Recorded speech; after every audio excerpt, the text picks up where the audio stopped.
The New York Knicks with another move here today. They get Austin Rivers to a 3-year, $10 million deal. And Austin Rivers, it's a good landing spot for him.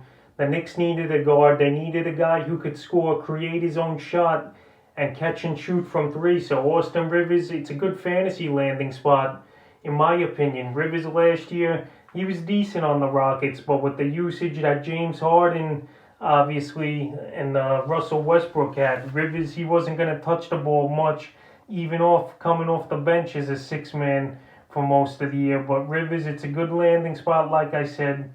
Last year, 8 points a game, 2 boards, an assist a game, 1.4 threes, and 42% from the field. Rivers, I think he's going to have the green light a lot in this offense.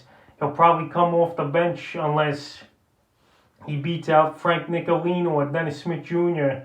at the point guard position to start this season. But anyway, it's a good landing spot. He's a guy I'm going to target a little later in my drafts, but he's a guy I'm going to want on my team because this Knicks team, they don't have many good players. And Rivers, he's one of the more talented guys on this roster, in my opinion. He's going to play major minutes, I believe, 25 to 35 range. He's going to have the ball in his hands. He's one of the only guys on the team that create his own shot, him and Barrett probably.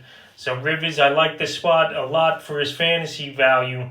Definitely better than Houston or the rumors of him going to 76ers playing for his father, Doc. So I like it a lot. The Knicks needed this guy, and this is what you want to see guys go in fantasy, to go to teams that aren't good, and they're going to need you a lot. And Austin Rivers, this is what he needed, to go to a team where he could really showcase his talent instead of being a bench guy on a deep roster already. So Austin Rivers signs with the New York Knicks, 3 years, $10 million, and we'll see what he does here in the upcoming season.